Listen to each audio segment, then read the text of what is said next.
얘들아, 너희 아빠 이름이 강현우야?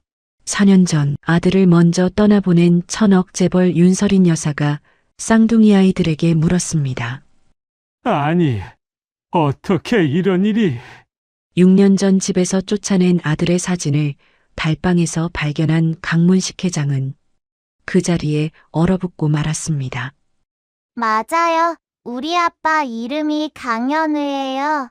그런데 지금은 하늘 날아갔어요. 쌍둥이 누나 하은이가 천진하게 말했습니다. 엄마는 새벽에 일 나갔다가 늦게 와요. 우리끼리 라면 끓여 먹고 잘 있어요. 쌍둥이 아이들의 말에 재벌 노부부는 오열하고 말았습니다. 이야기 시작 전 구독, 좋아요 눌러주시고 어디서 듣고 계신지 댓글로 남겨주시면 그곳으로 행운이 깃들 거예요. 태원건설 창립 30주년 만찬이 열리던 그날 저녁 호텔 연회장은 발 디딜 틈이 없었어요. 샹들리에 불빛 아래 수백 명의 하객이 술잔을 부딪히며 웃음을 나누었고 단상 위에 강문식 회장은 여느 때처럼 단단한 목소리로 건배사를 마쳤습니다. 박수 소리가 한바탕 쏟아졌지만 강 회장의 시선은 딱 한 곳에 머물렀어요. 연회장 맨 앞줄, 아무도 앉지 않은 의자 하나. 아들 자리였습니다. 비서가 조용히 다가와 귓속말을 건넸어요. 도련님께서 오늘도 연락이 없으십니다. 회장은 표정 하나 바꾸지 않은 채 됐어. 한마디만 했습니다. 잔을 들어 입술에 가져갔지만 술을 넘기지는 않았어요. 잠시 후 그 잔을 테이블 위에 조용히 내려놓았습니다. 현우가 25되던 해의 일이었어요. 강 회장은 오래전부터 마음속에 점 찍어두었던 명문가와의 혼담을 직접 추진했습니다. 상대방 집안과 자리를 잡아놓고 아들에게는 짤막하게 통보했어요. 이번 주 토요일 비워라. 아들의 생각을 묻는 말은 없었습니다. 처음부터 끝까지. 맞선 당일 현우는 나타나지 않았습니다. 비서에게 보고를 받은 강 회장은 집무실 문을 세게 밀어 닫았어요. 복도에 서 있던 직원들이 일제히 고개를 숙였습니다. 그날 밤 윤서린 여사가 아들 방을 찾아갔어요. 손에는 따뜻한 보리차 한 잔이 들려 있었습니다. 방문 앞에 서서 여사는 나지막이 두드렸어요. 문이 조금 열리고 현우의 눈이 보였습니다. 여사가 조심스럽게 입을 열었어요. 현우야, 아버지도 다 너를 위해서 하시는 거야. 한 번만 나가봐라. 현우는 잠시 어머니를 바라보다 조용히 말했습니다. 어머니만이라도 저를 이해해 주실 수 없나요? 그 말을 끝으로 문이 천천히 닫혔어요. 여사는 닫힌 문 앞에서 한동안 서 있었습니다. 손에 든 보리차 잔에서 김이 가늘게 피어올랐어요. 며칠 뒤 강 회장이 다시 아들을 서재로 불렀습니다. 두 사람이 마주 앉자마자 공기가 달라졌어요. 아버지가 고르신 여자와는 결혼할 수 없습니다. 현우의 목소리는 낮았지만 흔들리지 않았습니다. 강 회장의 눈썹이 천천히 좁혀졌어요. 네가 뭘 안다고. 내 자리가 어딘지 알기나 해? 목소리가 올라갔고 서재 안 공기가 팽팽하게 당겨지는 것 같았습니다. 현우는 등을 꼿꼿이 세운 채 시선을 내리깔지 않았어요. 두 사람 사이에 무거운 침묵이 흘렀고 강 회장이 먼저 고개를 돌렸습니다. 그날 이후 강 회장은 비서에게 두 번째 맞선 일정을 다시 잡으라고 지시했어요. 아들의 반발을 철부지 반항쯤으로 여기는 듯 했습니다. 윤서린 여사는 그날 저녁 현우 방 앞에 다시 섰어요. 손을 들어 노크하려다 남편 방 쪽을 한번 돌아보고는 결국 손을 내렸습니다. 발소리를 죽이며 복도를 빠져나갔어요. 그리고 마지막 충돌이 왔습니다. 강 회장이 아들을 다시 서재로 불러 세웠어요. 이번에는 목소리를 높이지 않았습니다. 오히려 낮고 단호했어요. 내가 정해준 길이 싫으면 빈손으로 나가거라. 현우는 아버지를 오래 바라보았습니다. 무언가를 말하려는 듯 입술이 한번 열렸다가 닫혔어요. 그리고 조용히 고개를 끄덕였습니다. 알겠습니다. 그게 전부였어요. 그날 밤 현우 방에서 서랍 열리는 소리, 옷 꺼내는 소리가 복도까지 들렸습니다. 윤설인 여사가 그 소리를 들으며 복도에 멈춰 섰어요. 손이 벽을 짚었습니다. 하지만 끝내 방문으로 가지 않았어요. 다음 날 새벽 현우는 가방 하나만 들고 현관문을 닫았습니다. 계단을 내려가다 잠깐 발걸음을 멈추었어요. 한 5초쯤 됐을까요? 그러고는 다시 걷기 시작했습니다. 강 회장은 그 시각 서재에 혼자 앉아 있었어요. 아들 방 앞까지 걸어갔다가 손잡이를 잡고 멈췄습니다. 긴 시간 그 자리에 서 있다가 손을 놓았어요. 며칠 있으면 돌아오겠지.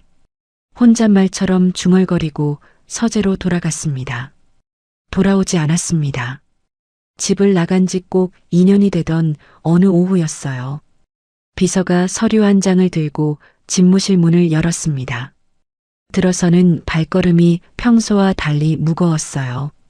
강 회장이 읽던 서류에서 눈을 들었습니다. 비서의 얼굴을 본 순간 손에 들고 있던 찻잔이 미끄러져 바닥에 떨어졌어요.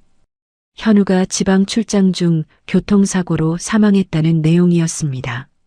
아들이 2년 동안 어디서 무얼 하며 살았는지 강 회장은 아무것도 몰랐어요. 찾으려 하지 않았으니까요.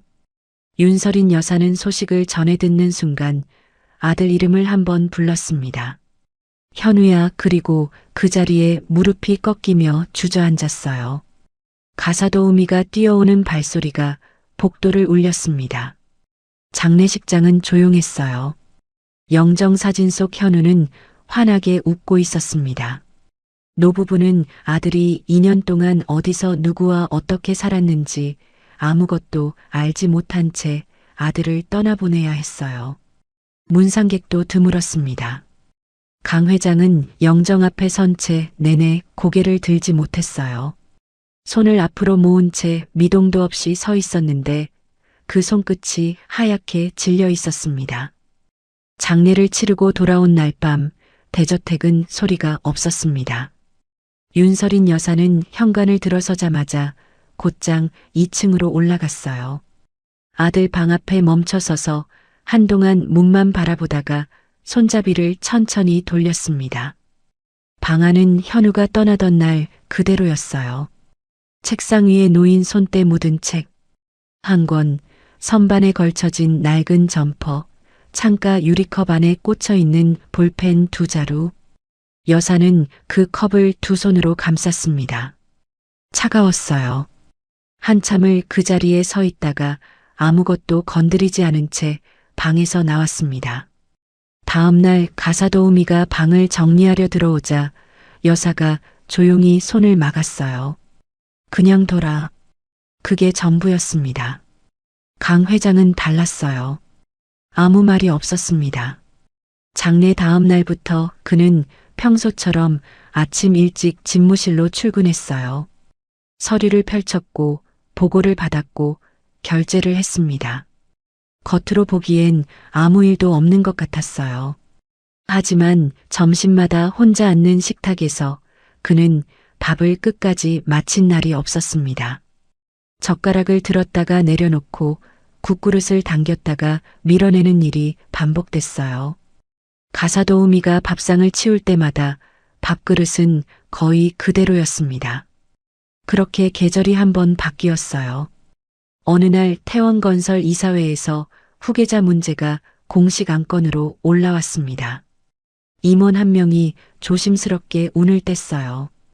회장님, 경영 승계 계획을 다시 검토하실 필요가 있지 않겠습니까?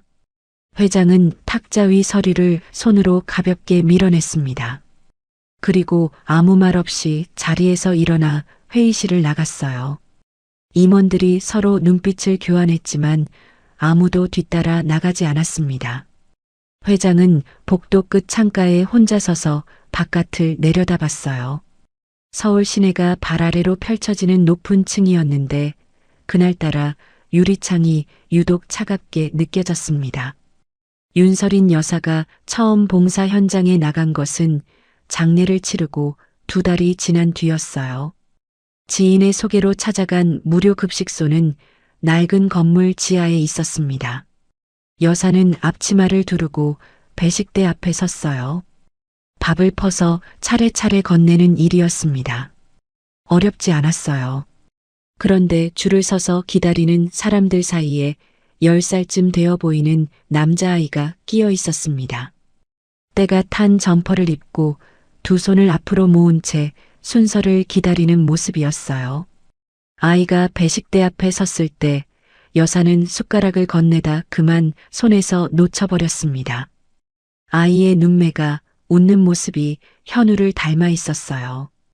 여사는 고개를 돌렸습니다. 눈가가 뜨겁게 달아올랐고 입술을 꽉 깨물었어요. 옆에 있던 봉사자가 괜찮냐고 물었지만 여사는 괜찮다고만 했습니다. 그 뒤로 여사는 매주 그 급식소에 나갔어요. 강 회장은 처음엔 말리지도 뭐라 하지도 않았습니다. 어느 날 재단 후원 서류에 서명을 하다가 혼잣말처럼 중얼거렸어요. 이게 다 무슨 소용이냐? 옆에 있던 비서가 고개를 숙였습니다. 회장은 서명을 마치고 펜을 내려놓으면서 잠깐 창밖을 바라봤어요. 그리고 더 말을 잇지 않았습니다. 4년이 그렇게 흘렀어요. 아들 방은 4년째 그대로였습니다. 창가 유리컵 안에 볼펜도 선반의 점퍼도 손 하나 댄 흔적이 없었어요. 윤설인 여사는 가끔 그 방에 혼자 들어가 책상 위에 손을 얹고 한참을 서 있다가 나왔습니다. 강 회장은 4년 동안 단 한 번도 그 방 문을 열지 않았어요. 4년째 겨울이 오던 어느 저녁이었습니다.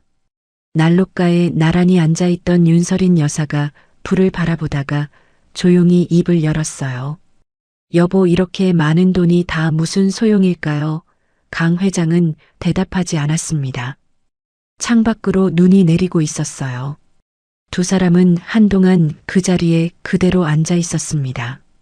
벽시계 소리만 났어요.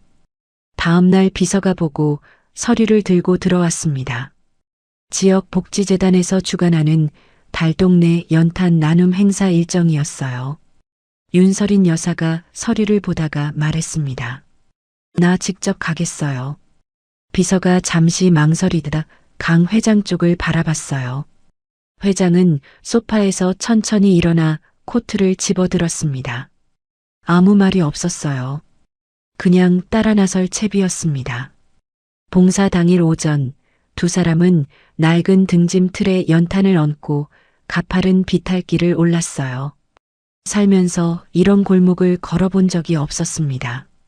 계단인지 길인지 모를 좁은 비탈이 구불구불 이어졌고 양옆으로는 낡은 슬레이트 지붕들이 다닥다닥 붙어 있었어요. 연탄 무게가 등을 짓눌렀습니다. 강 회장이 한 구비를 돌다 중심을 잃고 비틀거리자 옆에서 연탄을 나르던 동네 주민 하나가 아무렇지도 않게 등을 받쳐줬어요. 괜찮으세요? 회장은 잠깐 그 사람을 바라봤습니다. 고맙다는 말을 하려다 그냥 고개만 끄덕였어요.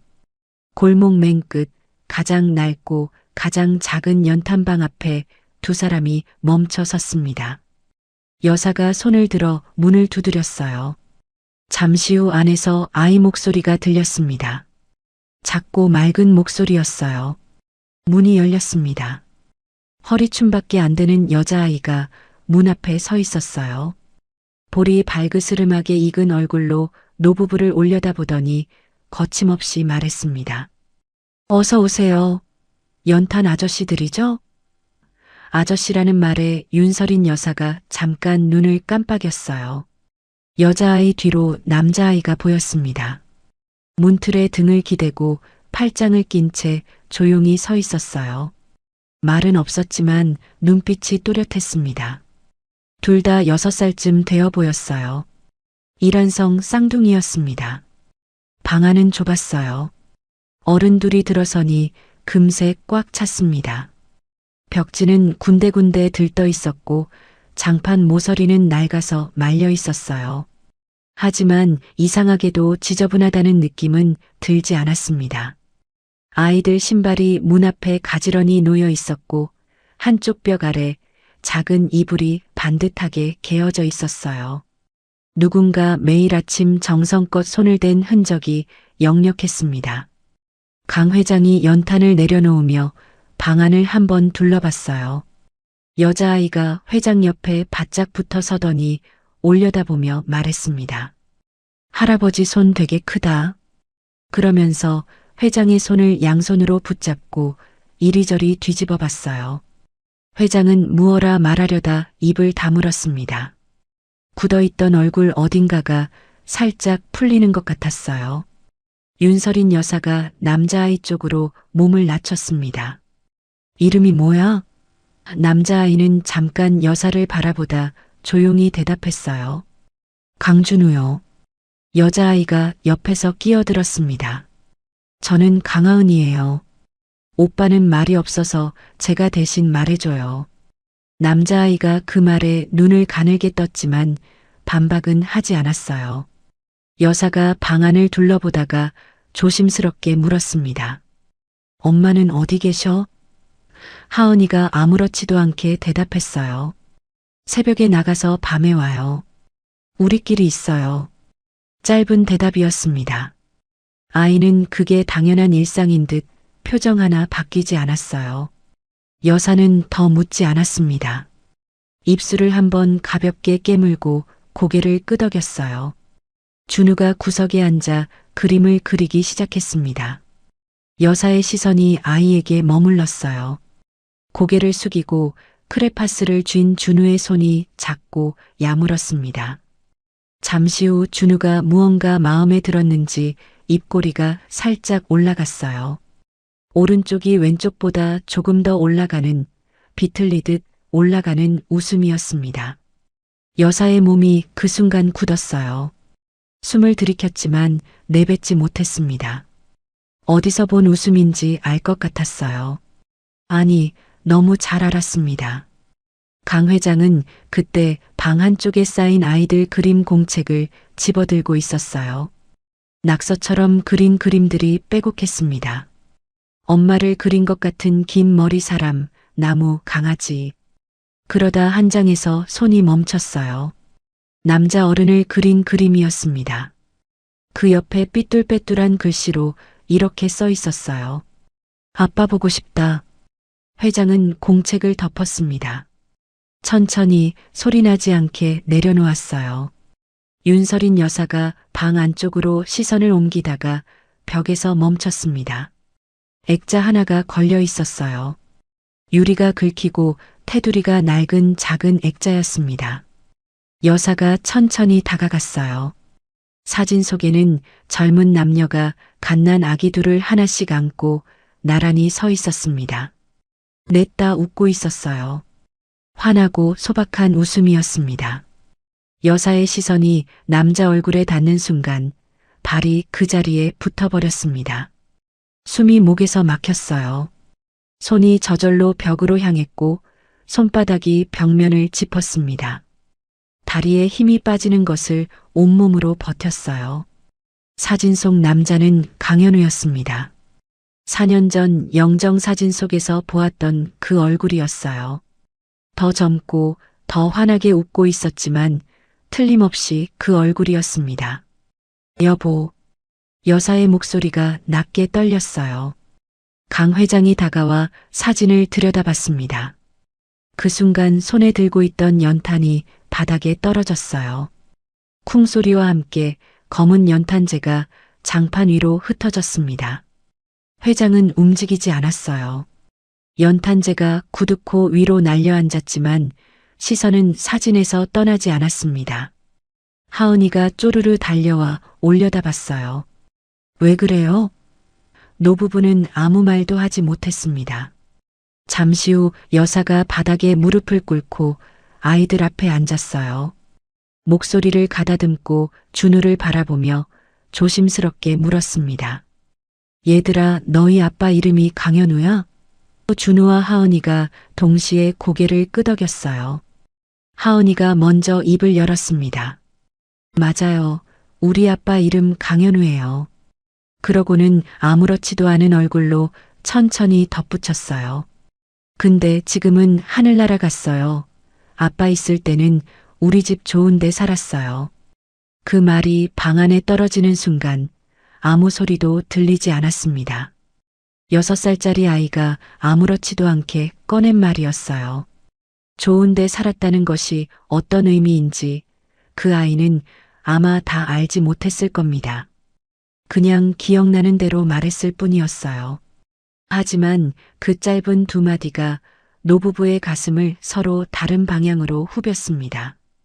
여사의 눈가가 뜨겁게 달아올랐어요. 참으려 깨문 입술이 파르르 떨렸습니다. 하은이의 눈매가 빛을 받는 순간 현우의 눈과 꼭 닮아 있었어요. 준우가 고개를 갸웃하며 여사를 바라보다 다시 입꼬리를 비틀어 올렸습니다. 그 웃음이었어요. 또 그 웃음이었습니다. 강 회장이 방 밖으로 나갔어요. 골목 어귀에 서서 담벼락에 손을 짚었습니다. 등이 보였어요. 어깨가 한번 크게 들썩였고 그게 전부였습니다. 평생 남 앞에서 고개를 숙인 적 없는 사람이었어요. 하지만 그 골목에는 아무도 없었습니다. 강 회장이 골목 어귀에서 돌아왔을 때 방 안은 조용했습니다. 윤설인 여사가 아이들 옆에 앉아 있었어요. 하은이는 여사의 무릎 위에 반쯤 기댄 채 크레파스로 뭔가를 그리고 있었고 준우는 조금 떨어진 자리에서 그 모습을 바라보고 있었습니다. 회장은 문 앞에 서서 그 장면을 한동안 바라봤어요. 방 안으로 들어가지 않았습니다. 들어가지 못했어요. 잠시 후 여사가 하은이에게 조심스럽게 물었습니다. 엄마가 매일 새벽에 나가셔? 하은이가 크레파스를 움직이면서 고개를 끄덕였어요. 응, 엄마 항상 우리 자는 동안 나가요. 일 2개 해요. 준우가 옆에서 나지막이 덧붙였습니다. 식당이랑 청소요. 두 아이가 말하는 동안 여사는 고개를 끄덕이면서 두 손을 무릎 위에 꼭 모았어요. 손등에 힘이 들어가 있었습니다. 강 회장이 그제야 방 안으로 들어와 벽에 등을 기댔어요. 준우가 슬그머니 일어나 회장 옆으로 다가왔습니다. 말은 없었어요. 그냥 옆에 섰습니다. 회장이 내려다보자 준우가 잠깐 눈을 맞추더니 다시 시선을 바닥으로 내렸어요. 그 옆모습이 어딘가 낯익었습니다. 어릴 때 현우가 아버지 옆에서 말없이 서 있던 모습과 꼭 닮아 있었어요. 회장은 아이를 내려다보다가 천천히 시선을 걷었습니다. 턱이 미세하게 떨렸어요. 하은이가 갑자기 고개를 들고 여사를 올려다봤습니다. 할머니, 밥 먹었어요? 여사가 잠깐 멈칫했어요. 응, 먹었어. 너희는?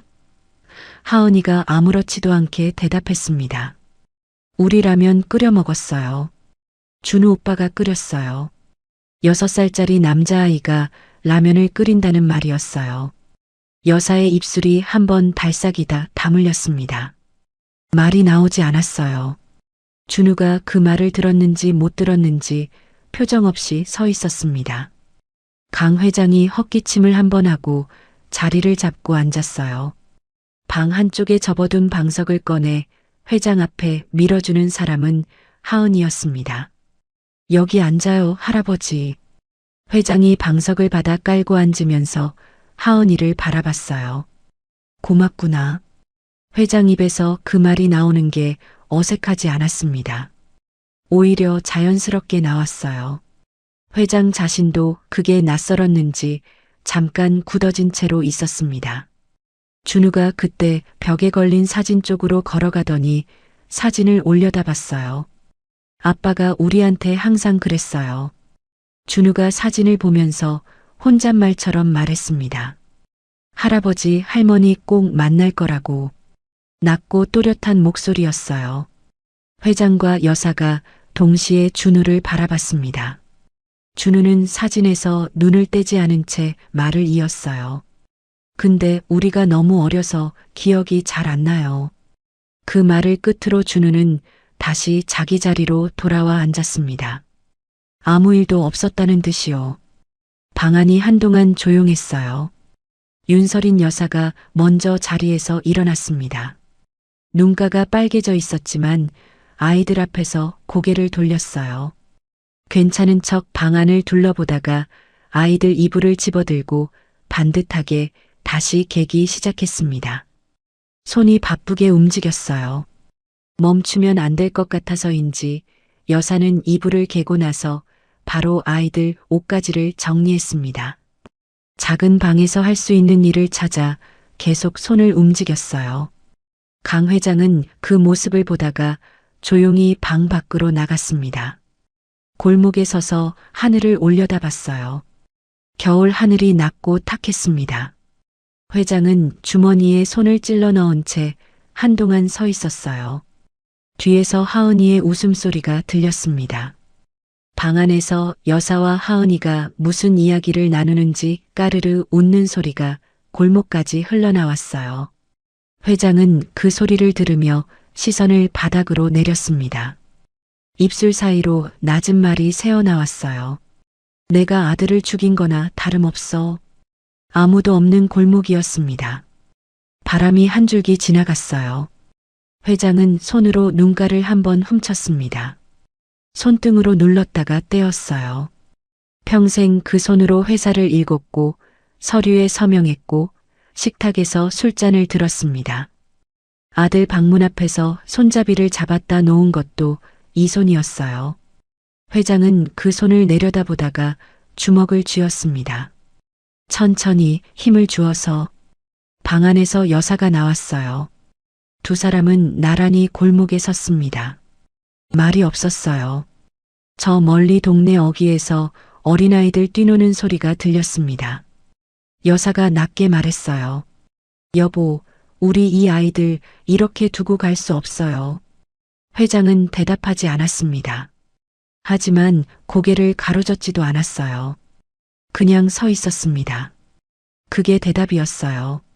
두 사람이 다시 방 안으로 들어갔을 때 하은이가 준우 옆에 붙어 앉아 함께 그림을 그리고 있었습니다.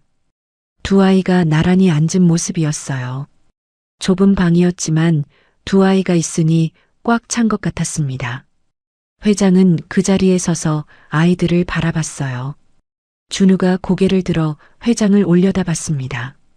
그리고 또 그 웃음을 지었어요. 오른쪽이 더 올라가는 현우와 똑같은 웃음이었습니다. 회장이 천천히 아이들 옆에 앉았어요. 무릎이 장판에 닿는 순간 온몸이 무거워지는 것 같았습니다.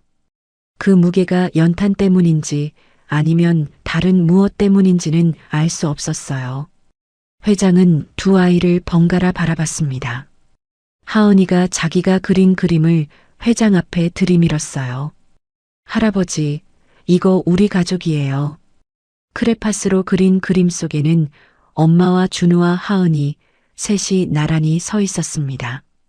그 옆에 빈자리가 하나 있었어요. 하은이가 그 빈자리를 손가락으로 가리키며 말했습니다. 여기 아빠 자리예요. 회장은 그 그림을 한동안 내려다봤어요. 손에 쥐어진 그림이 작게 떨렸습니다. 그때 골목 바깥에서 발소리가 들렸어요.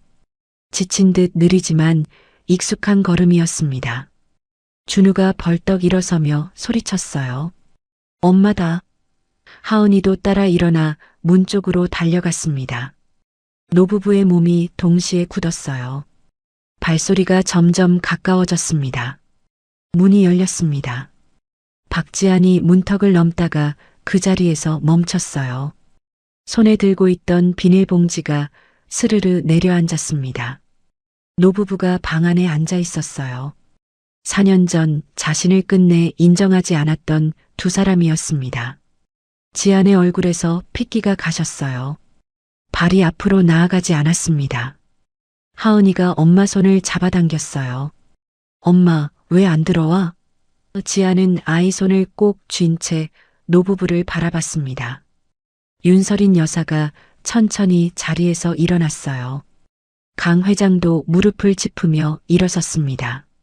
좁은 방 안에 세 사람이 마주선 채 아무도 입을 열지 않았어요. 벽식의 초침 소리만 났습니다. 지안이 먼저 아이들을 안방으로 들여보냈어요. 준우야, 하은아. 엄마 손님이랑 얘기해야 하니까 잠깐 저기 가 있어. 준우는 노부부를 한번 바라보더니 조용히 방으로 들어갔습니다. 하은이는 미적거리다 오빠를 따라갔어요. 방문이 닫히는 소리가 나고 나서야 지안이 자리에 앉았습니다. 등을 꼿꼿이 세운 채였어요. 손은 무릎 위에 얹어 놓았는데 손끝이 하얗게 질려 있었습니다. 강 회장이 먼저 입을 열었어요. 아가야 목소리가 깊게 갈라졌습니다.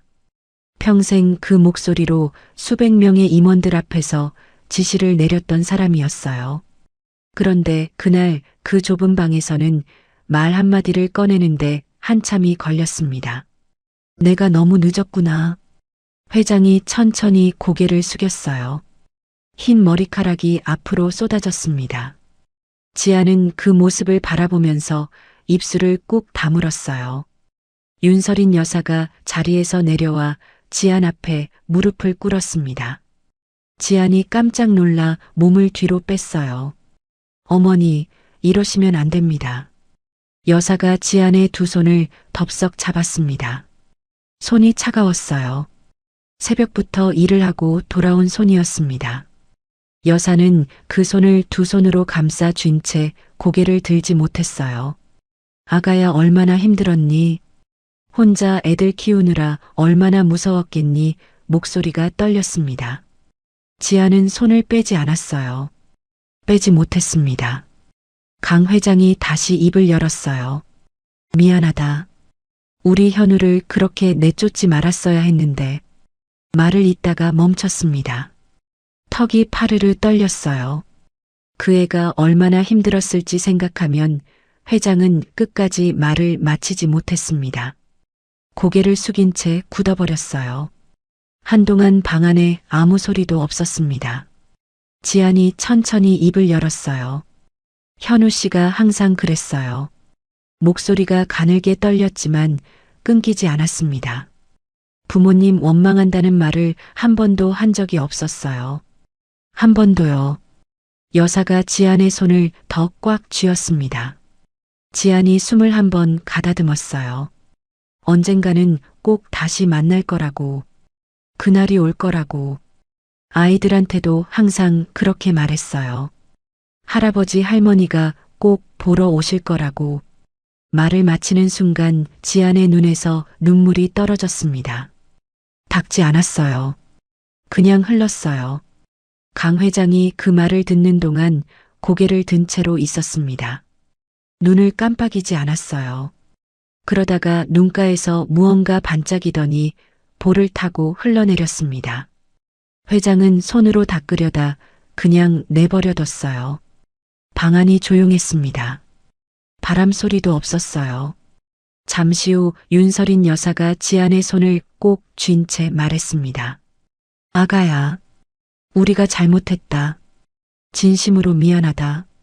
여사가 고개를 들어 지안의 눈을 바라봤어요. 이제는 우리 가족으로 살아다오. 응? 지안은 대답하지 않았습니다. 고개를 숙인 채 한참 있었어요. 어깨가 작게 들썩였습니다. 그렇게 한동안 있다가 지안이 천천히 고개를 들었어요. 눈이 빨개져 있었지만 시선은 흔들리지 않았습니다. 아이들을 위해서라면 받아들이겠습니다. 그 말이 끝나자마자 안방 문이 열렸어요. 준우와 하은이가 고개를 내밀었습니다. 언제부터 들었는지 두 아이의 눈이 빨개져 있었어요. 하은이가 엄마에게 달려와 안겼습니다. 준우는 천천히 걸어 나오다가 강 회장 앞에서 멈췄어요. 회장이 준우를 내려다봤습니다. 준우가 작은 손을 들어 회장의 손을 잡았어요. 아무 말 없이 그냥 잡았습니다. 회장은 그 손을 내려다보다가 천천히 무릎을 꿇었어요. 준우와 눈높이가 맞았습니다. 그러고는 두 팔을 벌렸어요. 준우가 잠깐 망설이다가 안겼습니다. 회장이 아이를 두 팔로 감쌌어요. 눈을 감았습니다. 손끝이 떨렸지만 팔에는 힘이 들어가 있었어요. 윤설인 여사가 하은이를 품에 안았습니다. 하은이가 여사 목에 팔을 두르고 볼을 비볐어요. 할머니 따뜻하다. 여사가 아이를 꼭 안은 채 눈을 감았습니다. 볼을 타고 눈물이 흘렀지만 소리는 내지 않았어요. 짐을 챙기는 데는 오래 걸리지 않았습니다. 지안이 옷가지와 아이들 물건을 큰 가방 하나에 담는 동안 하은이는 신이 나서 이것저것 집어다 날랐어요.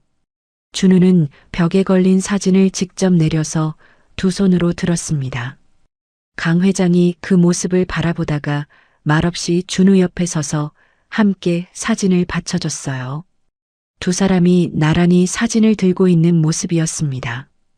골목을 빠져나올 때 5사람이 나란히 걸었어요. 앞서 걷는 하은이가 여사 손을 잡아 끌었고 준우는 회장 옆에 붙어 걸었습니다.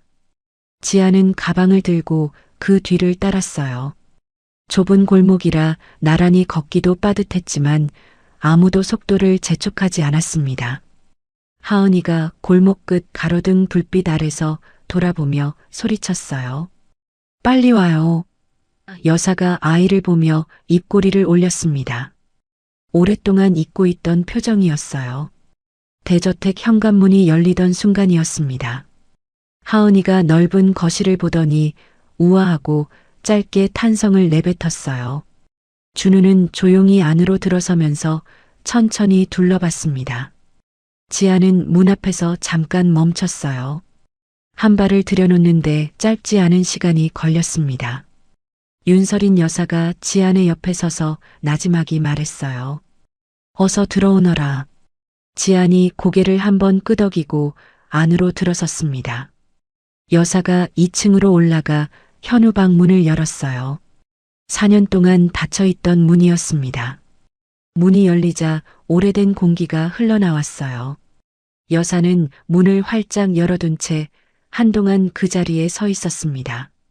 그리고 아래층에서 하은이가 깔깔대는 웃음소리가 들려왔어요.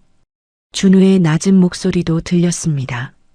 강 회장이 아이들에게 뭐라고 말하는 소리도 들렸어요. 여사가 눈을 감았습니다. 웃음소리가 계단을 타고 올라와 복도를 가득 채웠어요. 4년 동안 이 집에서 들리지 않던 소리였습니다. 여사의 볼 위로 눈물이 한 줄기 흘렀어요. 닦지 않았습니다. 그냥 그 자리에 서서 그 소리를 듣고 있었어요. 오래도록.